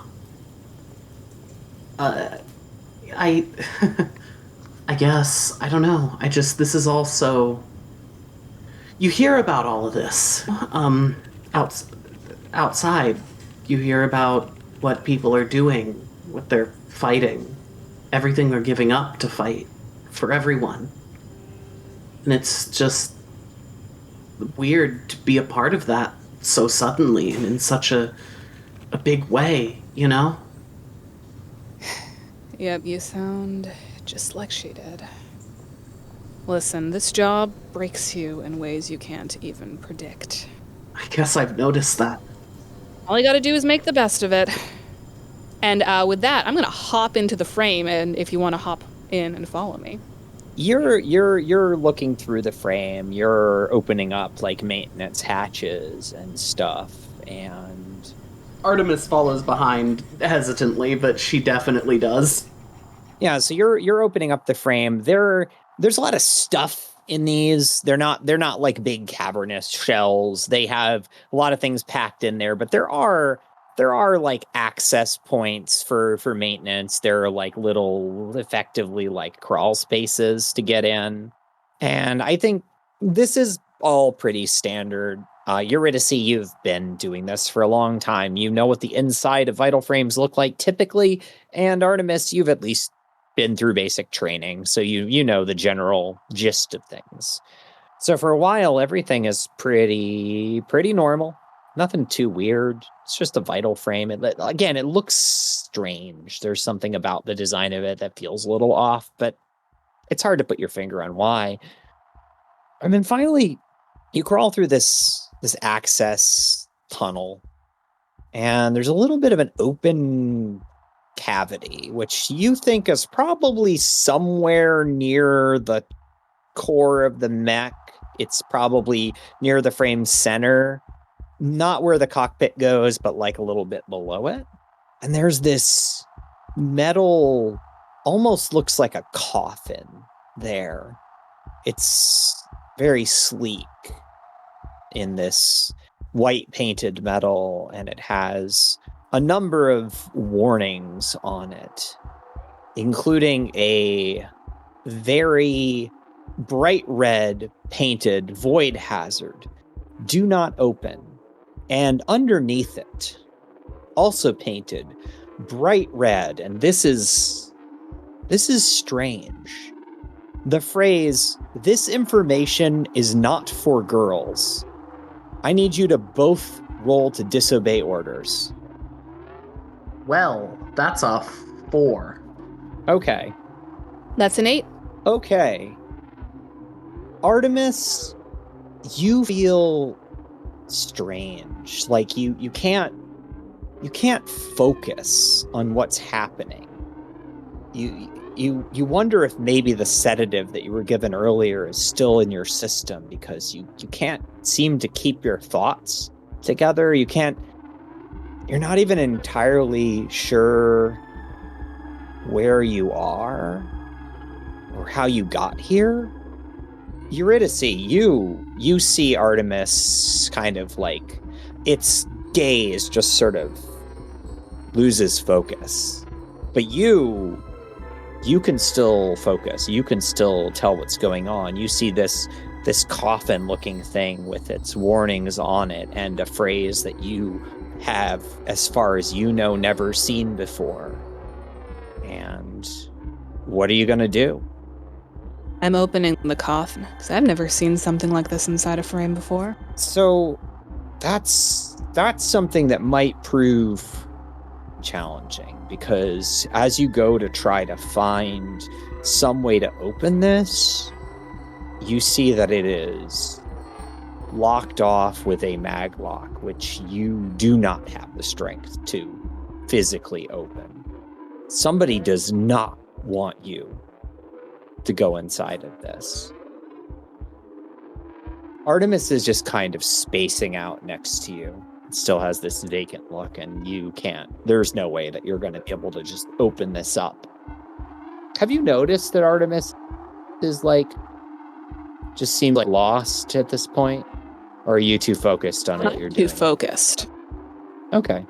Now, it says that I can give myself a tag. Yeah, you know what? You can give yourself a tag and gain 1 to 2 heat. You can do any of the things under disobey orders. Reject a tag, which means it gets erased. Give yourself a tag, or whatever you want. I don't think the tell someone to follow you would make the sense that I want it to make right now. So I'm going to give myself the tag curious. Okay. Go on and give yourself that tag. And tell us what you're going to do next, because I think Artemis is just kind of out of it right now, and you're not. There's no way you're getting inside this right now. Well, is there anything around here that indicates what kind of key it uses to get into this? Or where I could find that key? Is it in the handler's office? You're not sure. This is a frame maintenance thing. It's probably controlled by some kind of access code. There's probably multiple levels of security, you would think, although you're not sure.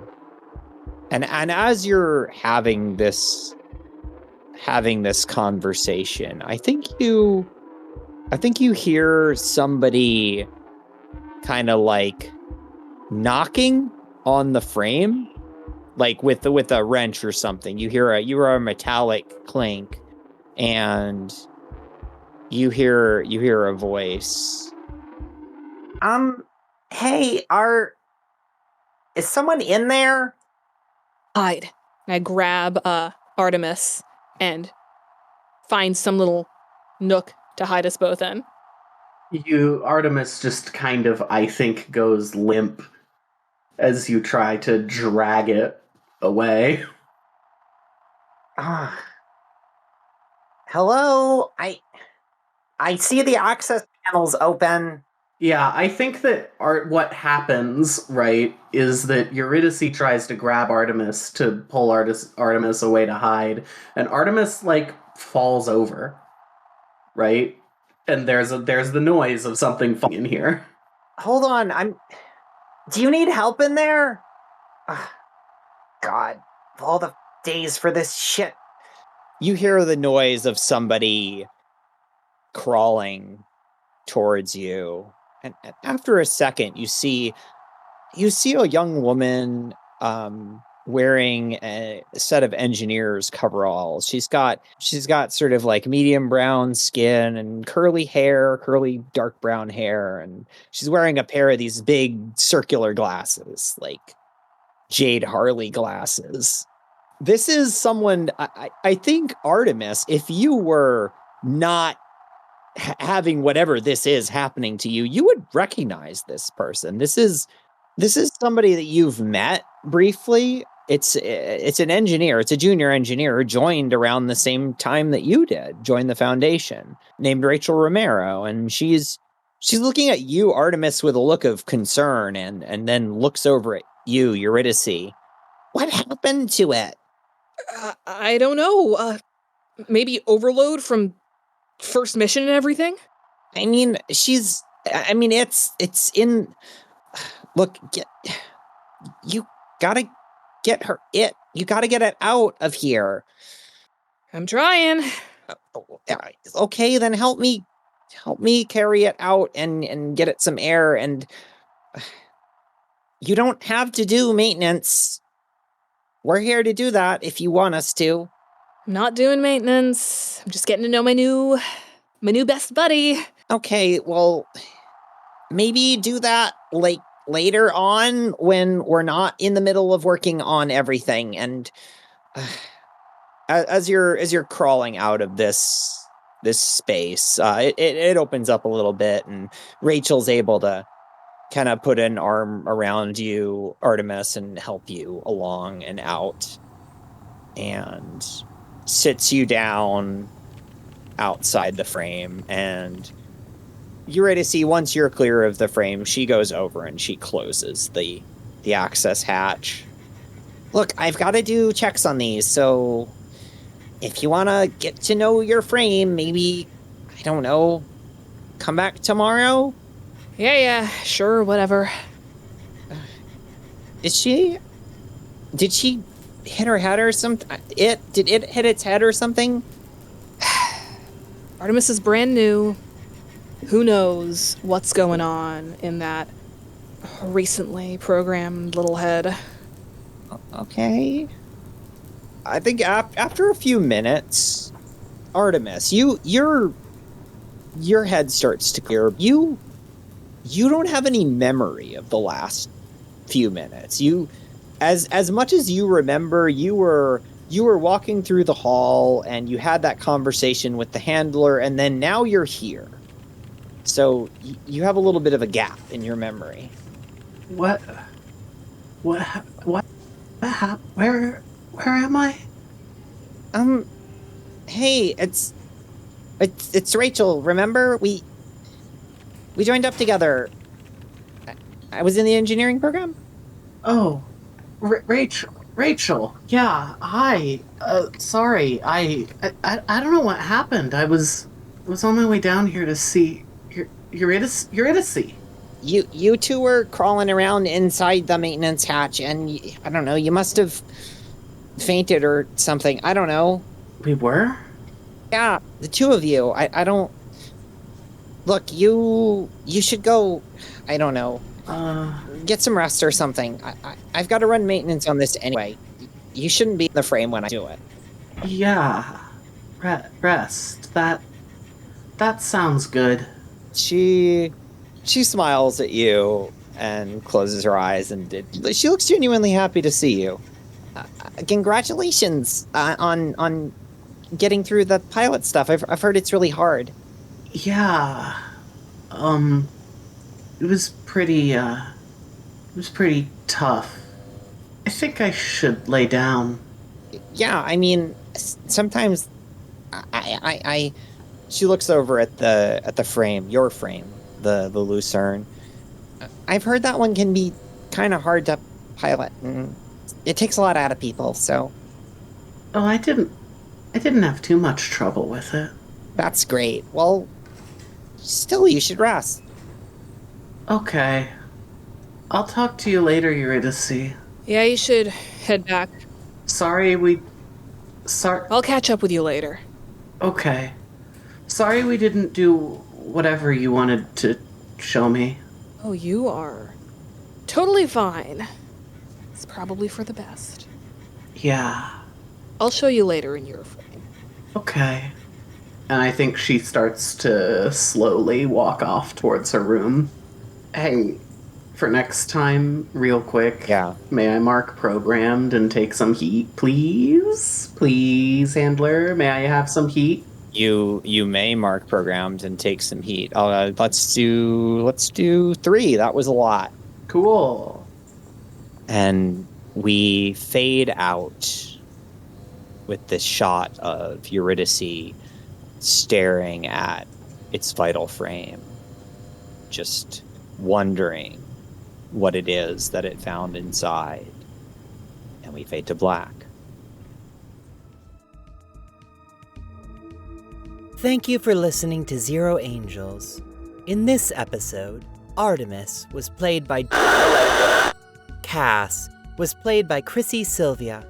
Eurydice was played by Anna Marcus.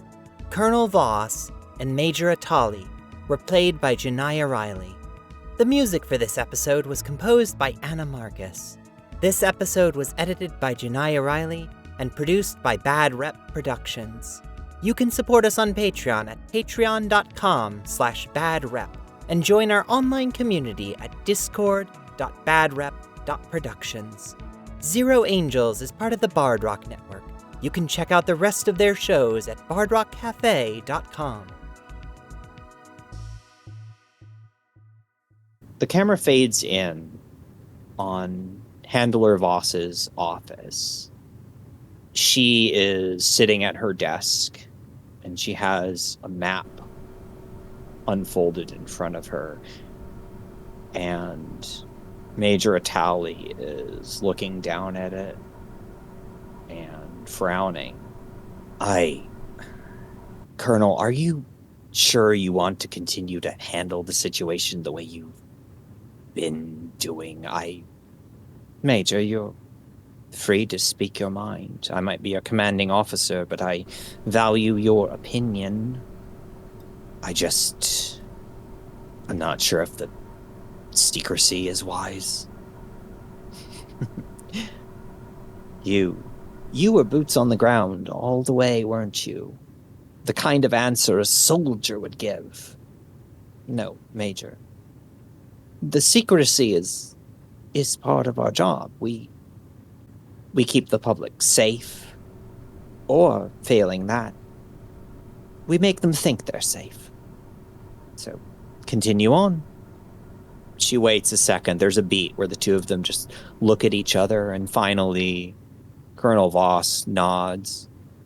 Well then, go about your business. I'm sure you have people to scream at, beat, and whatnot. She kind of says it with a smile, and Major Atali nods and leaves the office. And as she leaves, the camera angle switches, and we see the handler looking down at the map. And she reaches out and she marks grid space C4 with a small X in pencil. And she smiles, and it cuts to black.